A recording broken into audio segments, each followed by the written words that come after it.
Hello, everyone. Welcome back to our series on motivation and decision making. In this conversation, I am honored to continue my discussion with Dr. Jacque Eccles, one of the leading scholars behind the Situated Expectancy-Value Theory. In our last discussion, we focus on one key question. Can I do this? Just to understand expectancies for success. So today, we turn to the second core question that shape human motivation. Do I want to do this? Dr. Eccles, thank you again for being here. I'm delighted to be here. Thank you so much. Uh, in your work, you emphasize that motivation depends not only on whether people think they can succeed, but also whether they value the task. So could you explain what you mean by subjective task value and why is it central to motivation? It's actually more central to motivation than um, do I think I can succeed? Mm, Because there are so many things we can succeed at that we simply don't have time to do them all. mm, So value becomes very important. So, do I want to do it? Essentially allows a person to um, rank order what is most important to them to what is least important to them, and to think about how making any choice, so doing anything, is going to impact their life and the other things they might want to do as well. So we need to know in order to predict whether a person will, for example, sign up for a particular course in school, mm, how central that course is or how valuable that course is to the individual compared to all of the other things that they could do with their time. mm, I think that's absolutely critical that we think about it in light of all the things they might want to do with their life and mm, how this particular activity fits in that hierarchy of options that a person is thinking about. mm, Now, Sugoff and I, years ago, so this was in the early 1970s and to the 70s, gave a lot of thought to what would give a particular activity value to a person. mm, What might be the things that would lead one activity to be more valuable than another, or might in fact lead to one activity being a cost, a very high cost. So while it's a nice thing to do, one chooses not to do it because they place more value on other activities. mm, So we felt that we needed to identify a wide range of features of mm, tasks and self-knowledge the person had of themselves together to come up with an estimate of how valuable the options the person is considering. So mm, I loved the fact that you talked about SVT and decision making, and mm, that is key.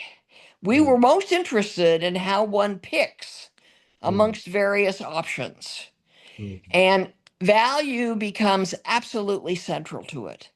mm, So let me first, before I say more about that, talk about the components. mm. I think that's what you'd like to hear more about. Is that correct? Yeah, I want to hear uh, different components you identified for subject Okay. task value. How Okay. does how does also component operate independently and how they interact in shaping Okay. motivation? So, So we drew on a lot of theories, and I'll just mention those as we comparabilities to what we were talking about, as mm, well as we did a lot of interviewing with college students about what makes something valuable to them.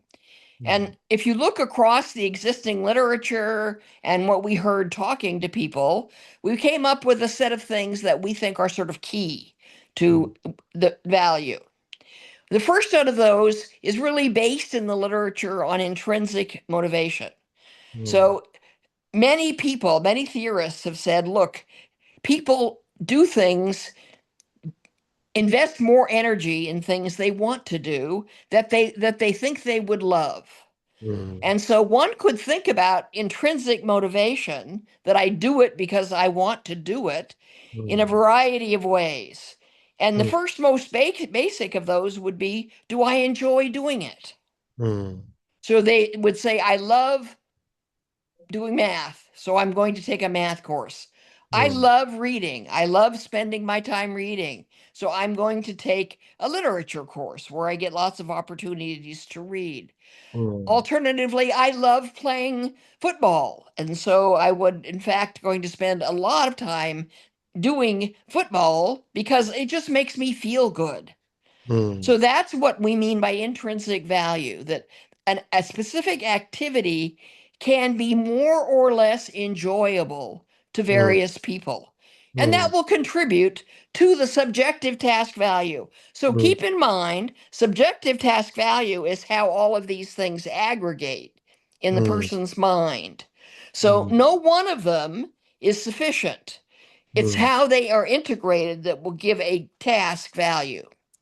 So the second thing that a task can have, besides your enjoyment of it, is how useful it is for your short and long-term goals. Now, we assumed people have short and long-term goals, and they evaluate tasks relevant to how useful they are for helping a person meet those long-range goals or short-range goals. Now, such goals could be things like helping my mom, helping the people in my village, helping me become a scientist, helping me plant better crops and take care of them better. So those would be all goals. And they would then think, well, what will help me do that? And they will think about a variety of tasks in terms of how useful those tasks are for helping someone meet their short and long-term goals. Now, those can vary. So sometimes those are called extrinsic values. But as pointed out by DC and Ryan and others, extrinsic goals can become internalized and become intrinsic goals. So a person who wants to help their family, over time, that can become a very, very big part of their life.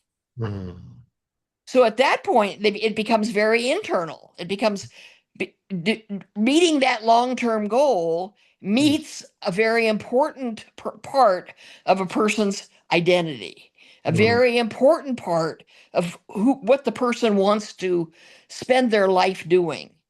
And we would call that identity, and we talk about that kind of value in terms of attainment value. So attainment value is the value that the task has for helping the person to fulfill these most central goals that they would have, or most central personality characteristics. So I want to be seen as a helpful person. Well, tasks that let me show that I'm helpful prove to myself and to others that I am helpful. So the task helps me to validate or to get better at a central identity that I have. Now, I want to add at this point, we make a distinction between two kinds of identities. There are more than these two, but we think these two are very important. So one type of identity is what makes you special, what makes you unique. It has to do with how you're different from other people. How do you want to distinguish yourself from other people? So if I want to be seen as a great athlete, then anything that lets me do that will have great attainment value, as well as utility value and as well as fun. So it has all three kinds of value to the person. So having all three of those things should make it doubly more important. Not just is it more important because it allows you to manifest your identity or build your identity, but it also has these other values as well. So they're accumulating to a higher value. Now, individual or personal identity is one kind of identity. So becoming a scientist, becoming a veterinarian, becoming a leader in your village, becoming a better farmer, because being a farmer helps me support my family. Those are all personal identities. We also talk about social identities.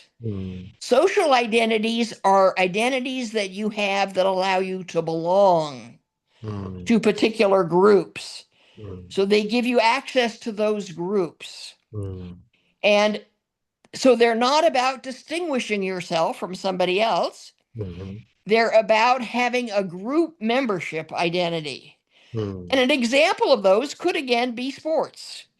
So one could have a strong personal identity of being a jock, but one could also have a strong social identity of being a person who likes to hang out with athletes. I have fun when I'm with athletes. I want to be included in membership in being an athlete. That doesn't require me to be better than other athletes. That just requires me to participate in being an athlete. You could think of the same thing, being a member of a particular religious group, where that identity is not about standing out, it's about fitting in. So we have both of those goals in our lives, to stand out and to fit in, to be great and to be part of a group. So those are two kinds of identities: social identities, which have to do with membership, have to do with fitting in, and standing out or being special. And that's what we would call a personal identity. Any given activity can have both social and personal identity. So, or it can have just one or the other. So understanding what people choose to do, you probably want to ask them some things about, well, what's most important to them in terms of group membership? And what's most important to them in terms of standing out and being unique? Now, cultures differ. This is one dimension on which cultures differ a great deal. So some cultures stress being a member and not standing out. And some cultures stress standing out, even if it means not belonging to other groups. So you could think, for example, that highly competitive capitalist societies are societies that emphasize personal identities. Okay? So it's about me, and it's about me being better than other people. Other cultures say, no, no, no. You should be modest. You should help the group you're a member of. And being a solid member of a group is a stronger identity. So that's something that will make the same opportunities quite different in the value they have for a person, depending on the cultural standards over standing out versus fitting in. Very little work has been done on that. Cultural psychologists do work on it, but very few people do work on it. We also talk about, now I'm trying to think of the word of it. Well, I talk about in terms of, well, you can tell me what the word is. So the kind of value that you get by having invested values. So personal capital actually would be an example of an invested value. There are things that you spend a long time developing, and to walk away from those has high cost, because you already have invested a lot of your time in perfecting a particular skill set that makes you appropriate for particular kinds of jobs or hobbies or ways you can contribute to your community. To lose to lose those is a high cost. To engage in those, continue to engage in them, is high value. Okay. Now, finally, we talked about cost. And what is cost? Cost, whatever you do, it has a cost. The first, most basic cost is you can only do one thing at a time well. So whatever you do, it means you're not doing something else, and that is a cost. So if I'm playing ball, I can't help my sister. If I'm taking a difficult course, I have to spend a lot of time on the homework. I can't spend it with my friends. So a cost to doing those highly competitive, time-intensive tasks is the time you lose from doing something else that you might, in fact, enjoy more. So we have to take cost into account. So that's one kind of cost in terms of lost opportunities or lost time. Another one would be psychological costs, so like anticipated anxiety or fear of failure. So we have a lot of affective beliefs that we carry around with us from our prior experiences and from watching other people do things. So both observational learning and the learning we've had from engaging in tasks themselves that will leave emotional residues. So intrinsic value is the positive example of that. Anxiety is the negative example of that. So if I expect that I will not enjoy what I'm doing, and in fact, it will make me anxious or frustrated, that would be a psychological cost. So we need to know if an individual has any of those. We know that high levels of anxiety can really impact people's decisions about taking on particular tasks.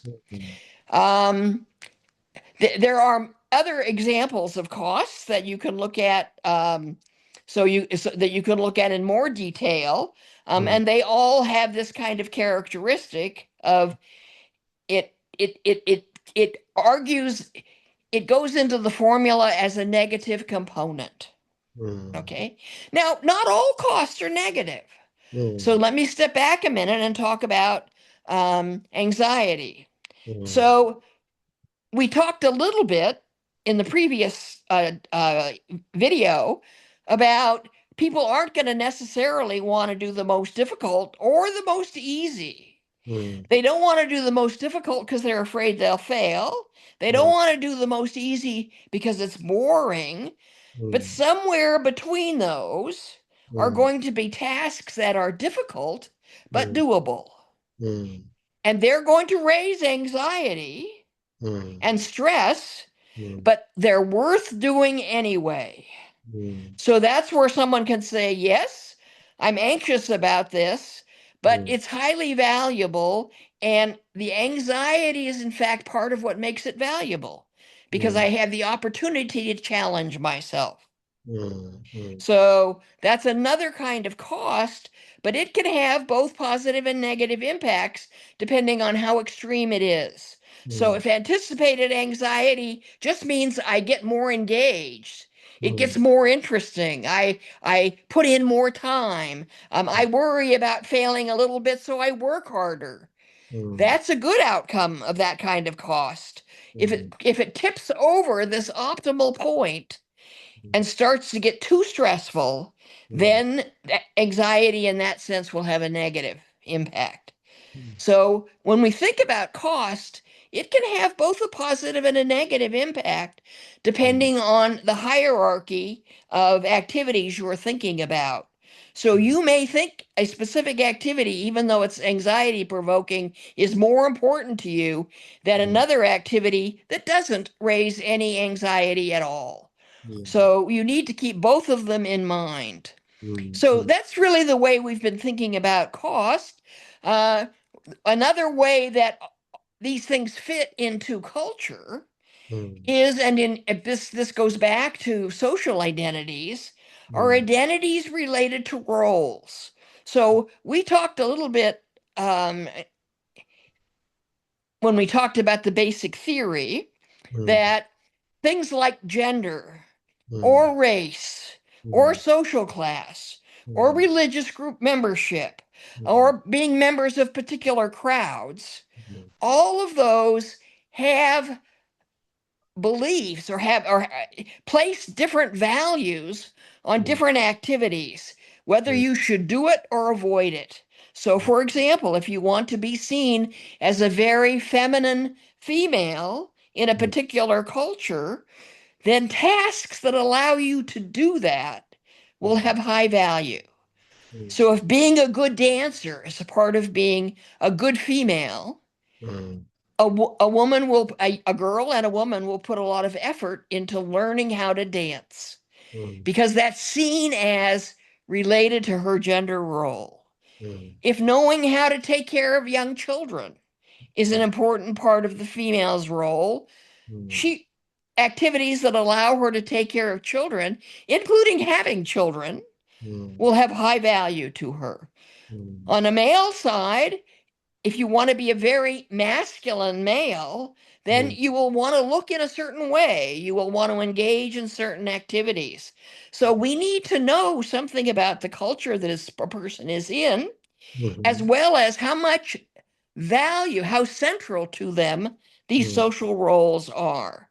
Uh, mm, I could be a female and not care at all about being a female. I happen to be a female. mm, And then being like other females would not have any value to me. mm, But I also could be a member of a group that helps others, and mm, therefore helping others becomes mm, a very important value for me. I want to be seen as that kind of person. So mm, that really captures most of the costs that we've talked about. I think there are costs in other cultures that we haven't thought much about. So Alan Wigfield's been doing some work on what being Black in the United States might mm, mean in terms of costs. mm, So we have a phrase here called acting white. And if being a very strong Afro-centered individual mm, means that someone wants to avoid acting white, then mm, things that they think are acting white will have less value for them.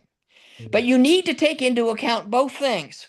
First, how important is it to them to mm, be a very Afro-centered African American, mm, and what they think mm, will allow them to appear to be that. mm, So and that's culturally grounded in what's popular right now in terms of what does it mean to be, how do you demonstrate that you're an Afro-centered African American? mm, And there's lots of stereotypes around that.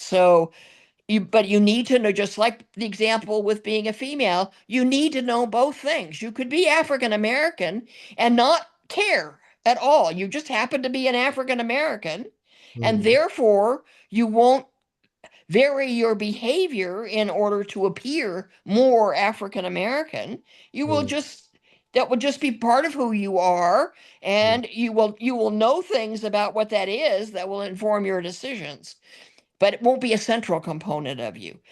But then mm, you also need to know what they think goes into being an African American. And mm, that's culturally defined as well, mm, and situationally defined. And so the salience of being an Afro-centered African American will go up and down in different contexts.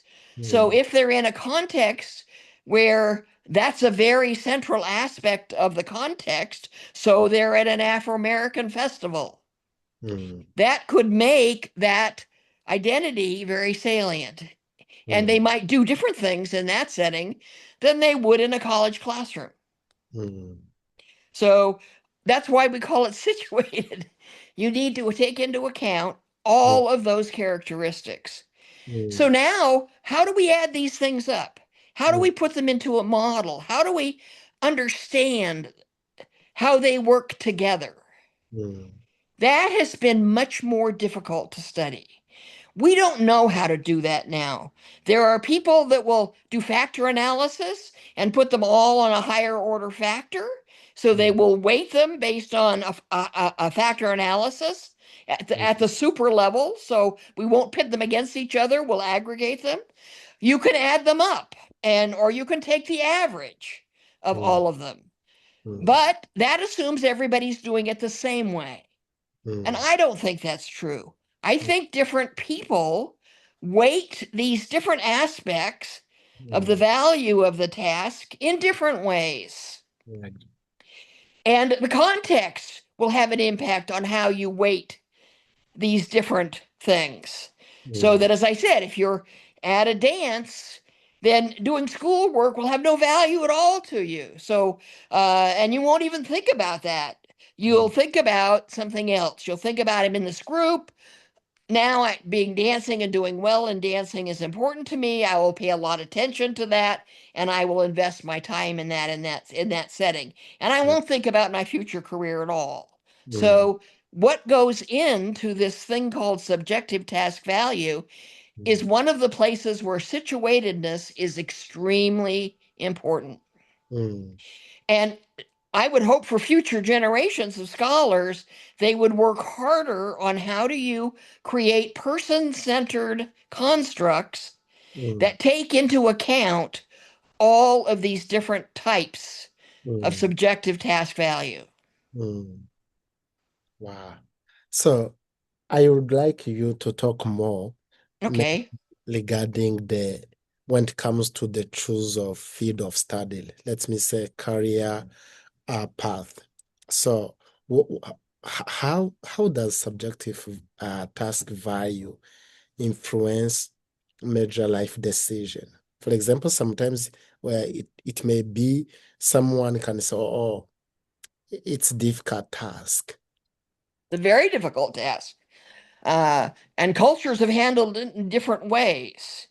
So in some cultures, you get no choice. You're told what to be. And then we could say that and it doesn't matter whether you enjoy it or not. So there's a song called I Never Promised You a Rose Garden. And that song is about, you can't expect it to always feel good. So in some cultures, if you're told what to do, or you do what your dad did, or you do what your mom did, that's what's dictated by the culture, that it's mainly going to be utility value. It's going to drive this utility value and cost. But other cultures expect you to make the decision. So individualistic cultures, like in the United States, expect an individual to think hard about this decision and to make a choice based on a variety of characteristics. So you'll get advice if you go to a life planning seminar. They'll say what you need to do is you need to take a piece of paper and you need to start, and you think you need to have a column for good things and a column for bad things. So things that draw you to a particular career and things that would tell you not to do it. And then think about each career. So you might think about, well, I want to be a medical doctor. And then you would list all the pros, which would be all the things that would raise the subjective task value for the individual of that occupation. Then you list all the negatives. So they're trying to get you to bring to consciousness all of the costs and all of the values. And then it says, look at this and see what's most important to you. So they'll even say, add them up. So some of them, if there's more good things than bad things, then you should think seriously about that one. Now, of course, there could be many that have lots of good things and very few bad things. That's where expectings come in, that you will go to one that you know you could succeed at, and you'll go to one that has the most subjective task value and the most help. So we need to remember that on the model, I say that whether you actually can implement your choice depends on a lot of things. And that's part of what will go into expectancies, and that's part of what will go into your ability to actually do the task, engage the task. So does that answer your question? Yeah, you answered. So think about people having, like individuals having similar abilities. So can you give an example of how different types of value might lead these individuals to make different choices, even when they have similar abilities? Well, an easy one to do is to look at boys and girls. So I'll use that as an example. Is Mm, that okay? Can I use that one? Okay. So you can have a boy and a girl who are equally good at math, and they reach the end of secondary school and they have to make a choice as to what they'll take in sixth form or what mm, they'll take in the next courses that they will take. mm, So they could think about this, and a girl could say, well, I don't really like math, even though I'm good at it. And mm, we don't know. You could ask her why she doesn't like math. And she said, well, other kids tease me if I'm good at math. So mm, there's a social cost to doing that. Um, I would really rather play my violin. mm, And it takes too much time to do the math, so I'll go ahead and play my violin instead. I've been told there's no jobs for girls that mm, are good in mathematics, so it won't get any utility value for me. Whereas a boy in the same culture with the same amount of math ability will say, "Well, I'm good at math. It's linked to engineering. Engineering is something that boys do. It's something my parents have been encouraging me to do since I was little. Teachers at school have encouraged me to think about becoming an engineer. mm, So being an engineer has a lot of utility value. I believe I can do it. I won't get hassled by anybody and face discrimination because I'm an engineer. And so the boy will say, yes, I'm going to take math and go on and be an engineer. And the mm, girl will say, no, I won't do that. I'll go on and be a violinist. Now we mm, have a really good example of this in our data that you can have a boy and a girl who think they're equally good in math, but the mm, girl can think she really wants to help people mm, as a second part of her belief.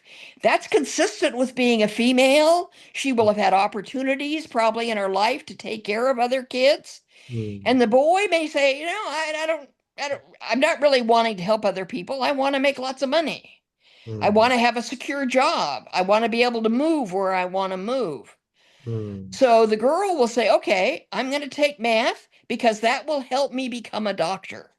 mm, And the boy will say, I'm going to take math because I want to be an engineer.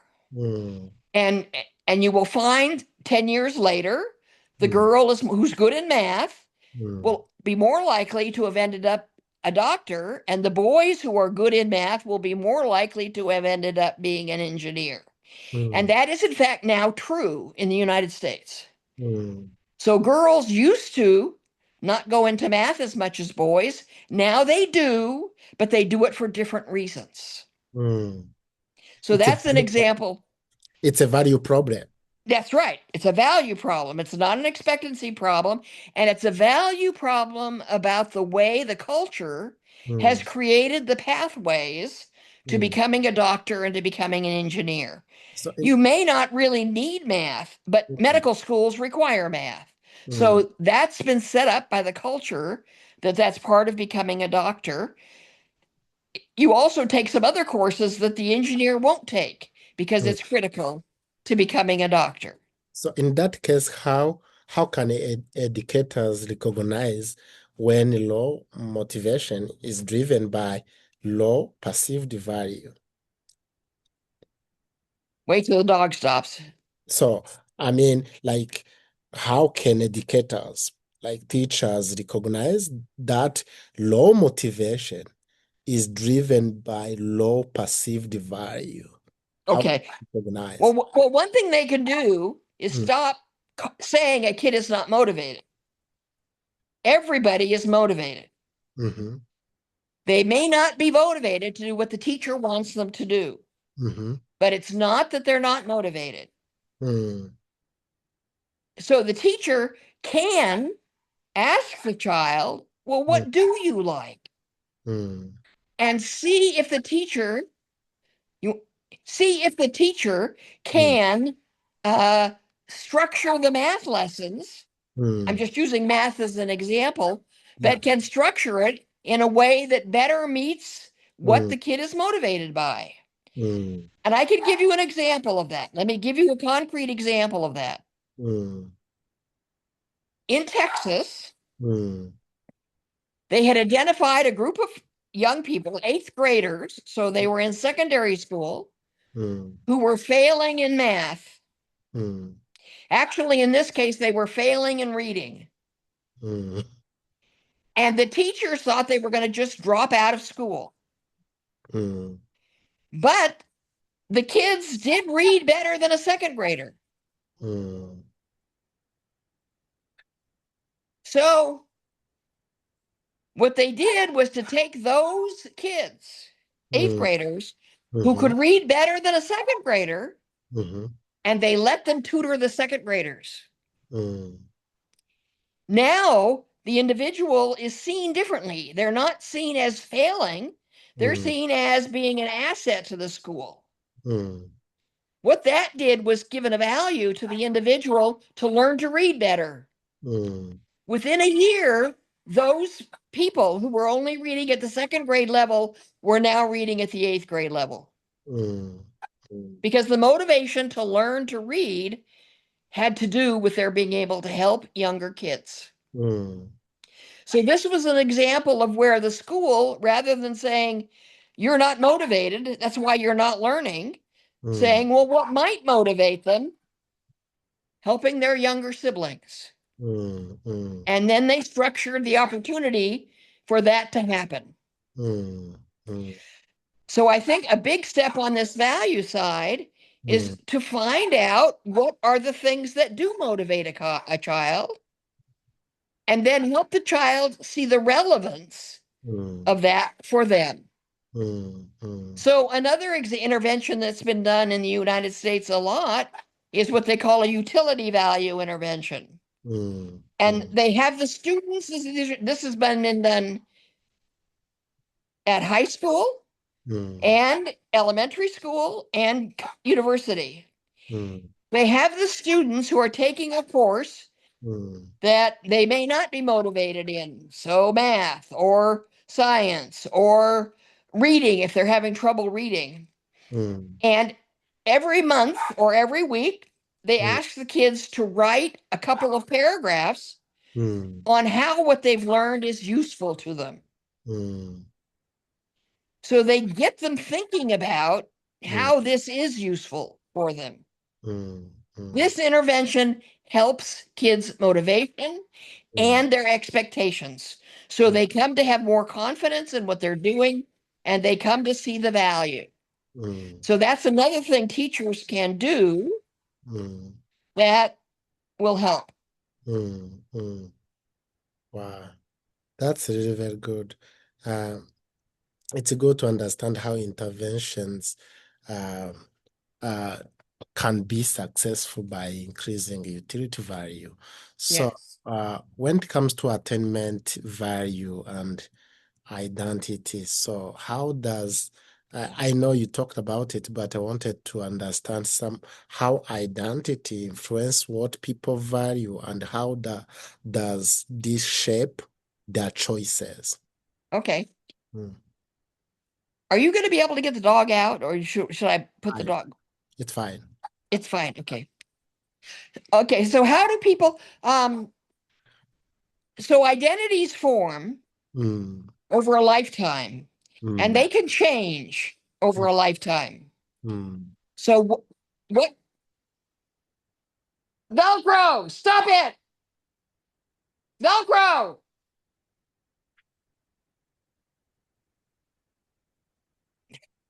Now both of them are broken. Okay. Identity is something that is shaped over a lifetime, Mm, and it can change at any point as well. mm, So when you think of children, for example, mm, as they go through school, they mm, discover new things and mm, new parts of themselves mm, that they feel good about. mm, And this is it's a really interesting question how it forms. We don't know how it forms completely, other mm, than the culture that they're in, what they hear from their families and other people, tell them how important something is in their life space. So this is where something like being a boy or a girl, or showing early on that you have a little bit of music talent, or showing early on that you have some sports talent. The families will pick that up. They will reinforce it. Their friends will reinforce it, and gradually they will internalize it. So they will say, that's true of me, and it matters to me. So identity takes both of those things. This is true, so I can do this, or I am a Christian, or I am a Muslim, or I am a Buddhist. That is a statement of fact, and it matters to me. It's very central to who I am. And that process goes on through a process we call internalization. We don't know exactly how it works. And that's why it's hard for parents to actually influence their kids' identity, particularly if they're in a very diverse culture where they're getting to see many, many different ways of being. But over time it happens. It's not hard to measure. You can see it. A person can tell you how important this is to me or it isn't. We hope that it affects their behavior and it either psychologically reinforces doing that, so they do it more and they invest more in that identity, or they learn that this really isn't them, that they thought it might be, but they grow and they say, oh, being a girl really doesn't matter to me. Sort of after you get through adolescence, I really don't care whether people think I'm a feminine female. I'm going to dress the way I want. So that would be an example of where, through experience, a person will let go of an identity or will take on a new identity. Now, at any point in time, we would expect they would choose activities that fit with things that are part of their identities. And they will look for information in their world to find out what those things are. So this is all part of kids learning what it means to be in their culture. So we know from early on, people are motivated to know what is accepted in their culture, what is accepted in their family, what is valued in their family. And normally they will internalize this. But they can also, as I said, reject it. And they can reject it for a variety of reasons. Their family is a hostile place to be. So they soon come to the point of saying, I want to get away. I want to be anything but the way they are. So they'll form a different identity. So that's basically how identity forms. There's lots of theories on sort of how people internalize, they get to more complex ideas, they're faced with more new information, they change their mind. All of these things are going on just mentally as part of being in the culture.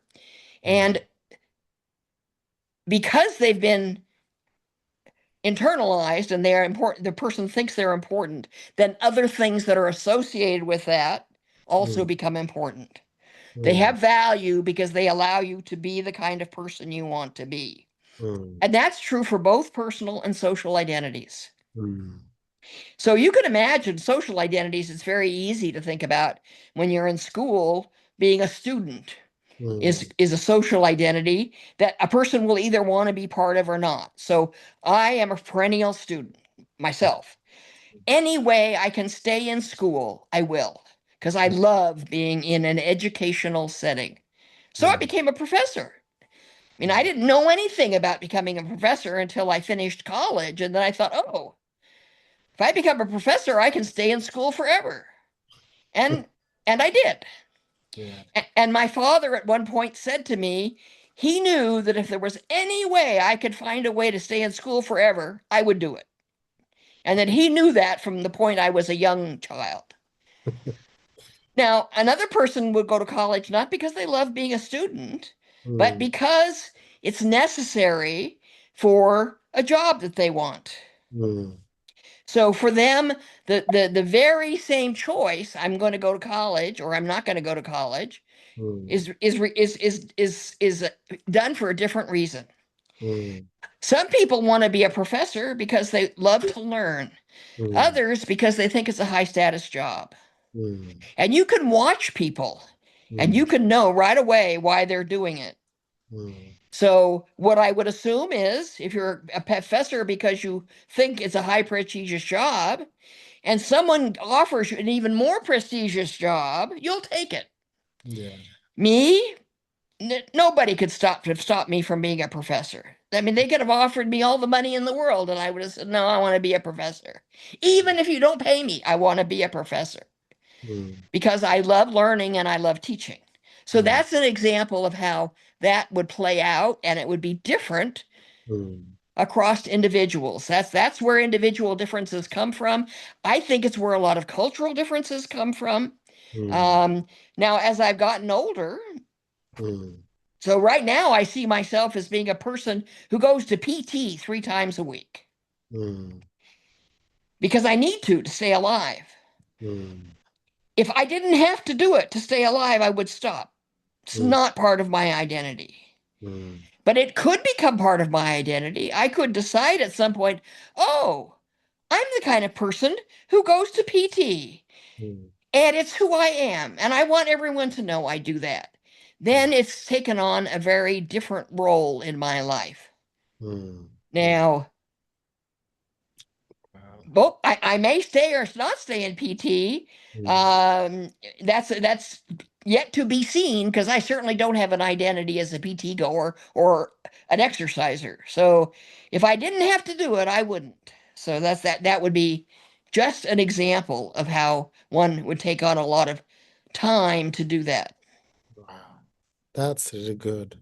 I think for things you describe regarding attainment value and identity, it's very good, and also it's very helpful to understand.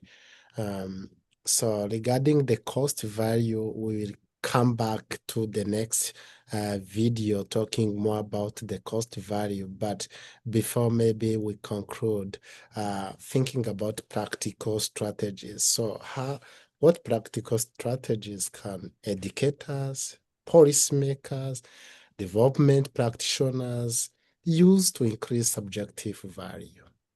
Well, we've already talked some, so there are things that teachers can do in classrooms that are pretty easy. It's harder when you're talking about an intervention in a community, like the kind of work that you do around getting people to make use of their iPhones, in order to learn more agricultural techniques. Mm, In school, I mean, what you want to do is you want to get a person, you want to address all of the issues that would give a task value to them. mm, So if you're talking about trying to get um, a community to um accept and incorporate a particular set of agricultural skills mm, into their life space, mm, you'd want to make sure that you touched on all of these characteristics that mm, give it value. You first of all would want to make sure that they could do it. mm, And that means you've got to see that they've got the tools, they've mm, got the supports mm. that make this fairly easy to do because learning something new is costly. I know. If you've got habits and you're doing something that works, Mm, changing is hard. mm, So you've got to make it as easy as possible. mm, You've got to see the utility value is clearly understood.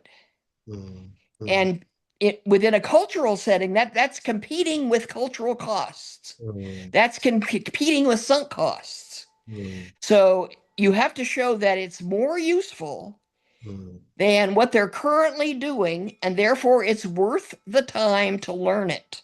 mm, mm, Attainment value. If you can,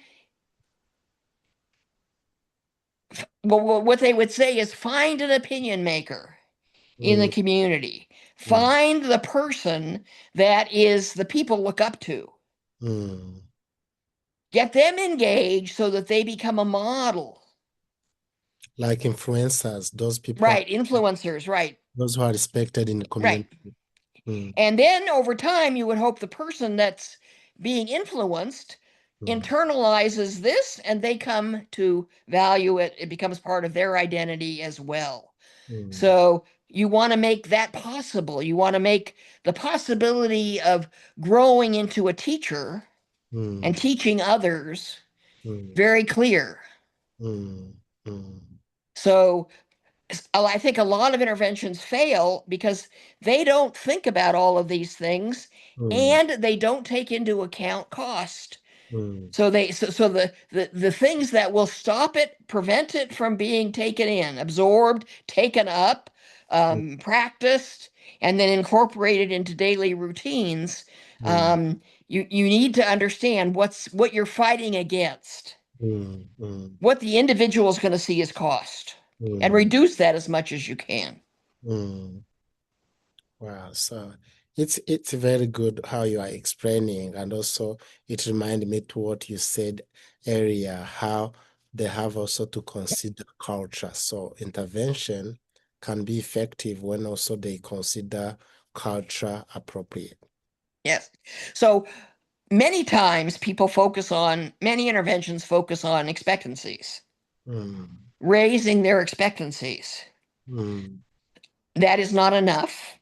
You mm, must raise subjective task value for individuals, mm, and you must continue to focus their attention on that. And we've now done a lot of studies, and you've done this as well. The mm, expectancies produce performance.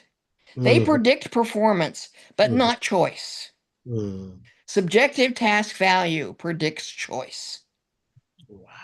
So if you want to get people to do something different, Can you explain more that well, expecters success?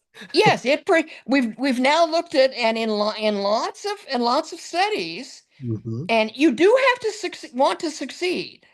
You Mm, have to believe you can succeed, but that's not enough. So interventions that focus just on that are not going to get it incorporated. What predicts doing something is subjective task value. mm-hmm. So for people who have identical expectancies, subjective task value is what makes the difference. Mm-hmm. Wow, that's really good. I think we'll talk more about the cost to the next video. So, do you have final insight? Maybe you really want to tell the audience regarding subjective values before we conclude? Any Well, recommend? I think I've said it. I think the main thing is there are many components of it. Mm, I don't think, in terms of studying, I don't think they should be all put into a regression equation to mm, compete with each other, because that's not how it works. mm, It works by aggregation. mm, So that's important to remember. You mm, want to, in fact, hit on all determinants of subjective task value. You mm, want to make it clear mm, that it's fun. If it's not fun, you certainly want to make clear it's useful. mm, And you want to, as much as you can, to make it part of the person's identity. And you mm, want to reduce the cost. mm, And you want to be thinking about all of these working together as a package, like making good ice cream or mm, making a good stew. Any mm, one thing in the stew isn't what makes it good. What mm, makes it good is the combination. mm, And that's true with subjective task value as well. mm, And it's in a hierarchy. mm, So it's how it compares to other options. mm. So Wow. you need to know something about the value of the other options. Mm. So thank you so much, Dr. Eccles. It's good. This is powerful insight to know. Okay. Yeah, what become clear is that motivation is not only uh, what I can do, and also it's also how can I do it. So the next conversation will explore another dimension of motivation. What is the cost? So thank you Okay. so much for the insight. Okay. Have good evening. You too. You too. Yeah. Bye.